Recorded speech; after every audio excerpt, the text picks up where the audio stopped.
सातारा नगर परिषदेच्या आरोग्य विभागातील डंपर MH11AB 8221 विना फिटनेस, विना विमा आणि विना PUC प्रमाणपत्र रस्त्यावर धावत असल्याचा गंभीर आरोप रिपब्लिकन पार्टी ऑफ इंडिया यांनी केला आहे।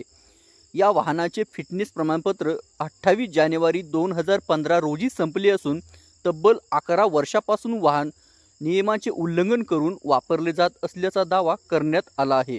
सामान्य नागरिकांवर कारवाई करणारे RTO प्रशासन या वाहनाकडे दुर्लक्ष का करीत आहे असा सवालही उपस्थित झाला आहे। या प्रकरणाची तात्काळ चौकशी करून कारवाई न झाल्यास सोमनाथ धोत्रे यांच्या उपस्थितीत RTO कार्यालयासमोर तीव्र आंदोलन छेडण्यात येईल असा इशारा रामभाऊ मदाळे आणि राजेश ओवाळ यांनी दिला आहे। जय भीम।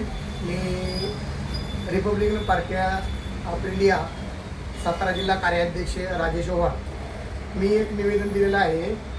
नगरपालिका प्रशासनाच्या आरोग्य विभागातील डंपर आणि अनेक गाड्या बिना पासिंग, बिना इन्शुरन्स, बिना PUC चालत आहे। तरी त्याच्यावर गेले अनेक वर्ष 10-11 वर्ष झाली गाडी बिना पासिंगच्या, बिना इन्शुरन्स चालतात, तरी त्याच्यावर परिवहन विभाग RTO कारवाई करत नाही।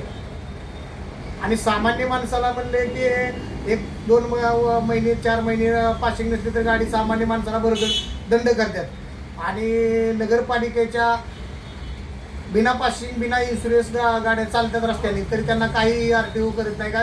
RTOचं आणि नगरपालिकेचं काही सेटलमेंट आहे का हे आम्हाला काही समजतात। आणि येणाऱ्या काळात जर RTOनं जर नगरपालिकेच्या गाड्यांवर कारवाई नाही केली तर येणाऱ्या काळात रिपब्लिकन पक्षाचे महाराष्ट्राचे महासचिव दादासाहेब ओवाळ व जिल्हाध्यक्ष मदन खंकाळे यांच्या नेतृत्वाखाली येणाऱ्या काळात आम्ही नगरपालिकेच्या विरुद्ध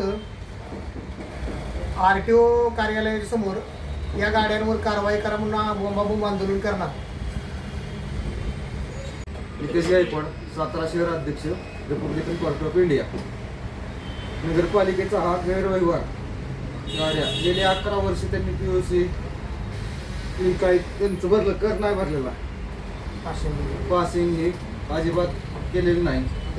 गाडी जर आम्ही रस्त्यावर दिसली आम्हाला तर गाडी आम्ही पडणार नाही, काय नाही, आम्ही डायरेक्ट आडवं जाऊन त्यासमोर पडणार।